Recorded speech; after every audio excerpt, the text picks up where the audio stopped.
रोज एक नई कहानी देखने के लिए चैनल को सब्सक्राइब करें और बेल आइकन दबाना ना भूलें। सोनपुर गांव में रहने वाली गरीब सरिता की बहू कावेरी गांव के बहुत ही अमीर सेठ मजनू लाल के यहाँ काम करने जाया करती थी, जिससे सरिता का दिल बहुत दुखता था। लेकिन गरीब की मजबूरी के चलते उसे ये सब करना पड़ता था। एक रोज जब कावेरी सेठ के घर में पोछा लगा रही थी, तभी कुर्सी पर बैठा सेठ लगातार उसकी कमर को घूर रहा था। जैसे ही वो रसोई में जाने लगती है तो सेठ उसकी साड़ी का पल्लू पकड़कर उसे अपनी तरफ खींचने लगता है। तभी कावेरी घबराती हुई कहती है, सेठ जी, ये आप क्या कर रहे हैं? मेरा पल्लू छोड़िए। अरे इस पल्लू से तो मैं बंधना चाहता हूँ, तो ऐसे कैसे छोड़ दूँ तुझे? हाँ, ये आप कैसी बातें कर रही हैं मुझसे? देखिए, दूर रहिए वरना मैं यहाँ से चली जाऊंगी। तू कहीं नहीं जा सकती। बताया नहीं तेरी सास ने कि उसने अपनी बहू को मेरे पास गिरवी रखा है? सेठ की ये बात सुन कावेरी हैरान रह जाती है। तो वहीं सेठ उसके करीब जाने की कोशिश करता है, लेकिन तभी सामने से आती अपनी बीवी को देखकर वो कावेरी को धक्का मारते हुए फर्श पर गिरा देता है। कोई काम तो ढंग से कर ले। तेरी सास की बातों में आकर मैंने भी सरदर्दी पाल ली अपने घर में। क्या हुआ जी? क्यों बेचारी पर चिल्ला रहे हैं? कावेरी उठो और रसोई में जाओ। कावेरी। जी सेठानी। कावेरी जल्दी से रसोई में चली जाती है। शाम को जब वो अपने घर पहुंचती है तो रोती हुई अपनी सास से कहती है, सासू माँ, सच बताइए, क्या आपने मुझे पैसों के लिए गिरवी रखा? बहू शांत हो जा, मेरी बात तो सुन। यानी सेठ सही कह रहा था।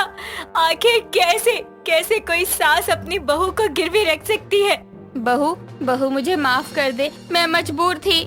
आखिर सरिता की ऐसी क्या मजबूरी रही कि उसे अपनी ही बहू को गिरवी रखने की नौबत आ गई। जानने के लिए चलते हैं कुछ समय पीछे। सरिता अपनी छोटी सी झोपड़ी में बीमार पति और जवान बेटे और बहू के साथ गरीबी के दिन काट रही थी।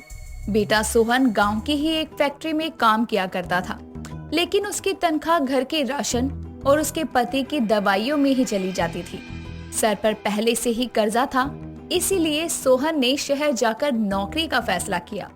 शहर जाने के लिए उसे पैसे उधार लेने की जरूरत थी। पैसे उधारी पर लेने के लिए वो सेठ मजनू लाल के पास गया। अगले दिन मजनू लाल पैसे देने उसके घर पर आता है। सेठ, आपने घर आने का कष्ट क्यों किया? मैं ही आ जाता। सोहन, कष्ट मुझे नहीं तुम्हें होगा अगर समय से मेरे दिए हुए पैसे नहीं लौटाए तो। नहीं सेठ जी, ये धीरे धीरे आपके सारे पैसे चुका देंगे, भरोसा रखिए। ठीक है सोहन, तेरी लुगाई कह रही है तो मान जाता हूँ। अभी कोई पानी भी पूछ लो इस सेठ को। मैं लाती हूँ ना। सासू माँ, मैं लाती हूँ, आप यहीं रहिए। तभी कावेरी पानी लेकर सेठ को देने लगती है। सेठ लगातार उसकी तरफ देख रहा था और पानी का ग्लास लेते हुए वो जानबूझकर अपना हाथ कावेरी के हाथ पर रखता है, तो कावेरी झट से अपना हाथ खींच लेती है। कुछ देर में सेठ सोहन को पैसे देकर ब्याज का हिसाब किताब समझाकर वहाँ से चला जाता है। और ठीक एक हफ्ते बाद सोहन अपना सारा सामान लेकर शहर जाने के लिए निकलता है। एक रोज दोनों सास बहू बाजार से लौट रही थी।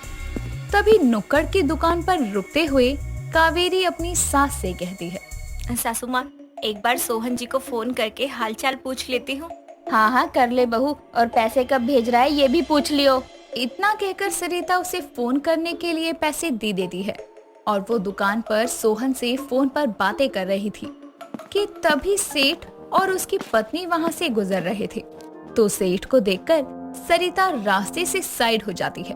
तभी सेठ की पत्नी वैजंती कहती है, अरे सरिता बहन, कितने दिनों पर देख रही हूँ तुम्हें। सब कुशल मंगल तो है ना घर में? हाँ सेठानी, सब ठीक है, बस बाजार आई थी सब्जियाँ लेने। सरिता बहन, कल उधार लिए पैसों की किश्त देने का दिन है, याद तो है ना? हाँ सेठ जी, मुझे याद है। अब जरूरत के समय में मदद की है आपने, तो भला मैं कैसे भूल सकती हूँ। तभी वैजंती सरिता से बात करने लगती है, तो वहीं सेठ की नजरें दुकान के सामने खड़ी फोन पर बात कर रही सरिता की बहू पर ही टिकी थी। कुछ देर में दोनों सास बहू घर आती हैं, तो सरिता देखती है कि उसका पति जोर जोर से खांस रहा है। उसकी तबीयत बिगड़ने पर सरिता उसे तुरंत अस्पताल ले जाती है और उधार की किश्त के पैसे दवाइयों में लगा देती है और वो सेठ के पैसे नहीं दे पाती। ऐसे ही 1 महीना गुजर जाता है और अब सोहन भी कोई पैसे नहीं भेज रहा था, ना ही उसका कॉल लग रहा था। ऐसी हालत में दोनों सास बहू को कुछ समझ नहीं आता कि आखिर वो क्या करे। घर में पहले ही पैसों की तंगी चल रही थी। तभी एक रोज सेठ अपने पैसे लेने के लिए घर पर आ धमकता है। अरे सरिता बहन, आखिर कब चुकाओगी मेरे पैसे? चुकाओगी भी या नहीं? सेठ जी कुछ समय और दे दीजिए, सोहन जैसे ही शहर से पैसे भेजेगा मैं आपके पैसे चुका दूंगी। अरे और कितना समय दूं? तुम्हारे चक्कर में तो मेरे पैसे अटक गए ना। देखो मेरे पैसे दो, वरना मैं तुम्हारे घर पर कब्जा करके अपना पैसा वसूल लूंगा। सेठ जी ऐसा न कहिए, हम गरीबों पर रहम कीजिए। ठीक है, ठीक 2 दिन का समय और देता हूँ, लेकिन उससे ज्यादा नहीं। हाँ? तभी सेठ वहाँ से चला जाता है। सरिता अपने अड़ोसी पड़ोसियों से पैसे की मदद मांगती है, लेकिन कोई मदद नहीं करता। वो परेशान हो जाती है कि तभी उसके पति की तबीयत रात के समय बहुत खराब हो जाती है और उसे हॉस्पिटल में भर्ती करवाना पड़ता है। डॉक्टर उसके ऑपरेशन की बात कहते हैं तो सरिता फिर से एक बार पैसों के लिए सेठ के पास जाती है और फिर एक बार उससे पैसे के लिए भीख मांगती है। ठीक है, मैं तुझे फिर से पैसे दे दूंगा, लेकिन उसके बदले में तुम मेरे पास कुछ गिरवी रख दे।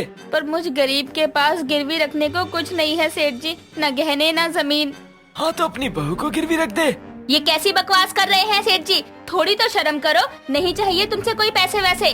बेचारी सरिता वहाँ से रोती हुई चली जाती है, लेकिन अस्पताल में उसके पति की हालत बिगड़ती जा रही थी।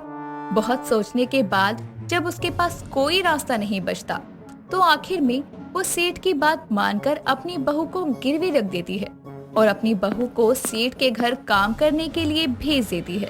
अपना सुहाग उजड़ने के डर से मुझे ये करना पड़ा। मुझे माफ कर दे बहू, मुझे माफ कर दे। अपनी सास की बात सुनकर वो उसे गले से लगा लेती है। समय बीतता है। कावेरी रोज सेठ के घर पर काम करने जाती क्योंकि उसकी सास ने उसे गिरवी जो रखा था, लेकिन सेठ से कोसों दूर रहने की कोशिश करती।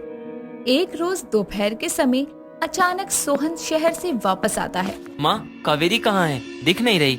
अगर इसे सच्चाई का पता चला तो ये गुस्से में क्या कर बैठेगा मुझे नहीं पता। वो बहू सेठ के घर गई है, सेठानी को कुछ काम था इसलिए। अच्छा। सरिता इस असमंजस में थी कि अपने बेटे को बहू के गिरवे रखने की बात कैसे बताए, लेकिन आखिर में वो सोहन को सब सच बताती है। तो उधर सेठ के घर का काम खत्म करके कावेरी निकल ही रही थी कि तभी सेठ उसका हाथ पकड़कर उसे रोक लेता है।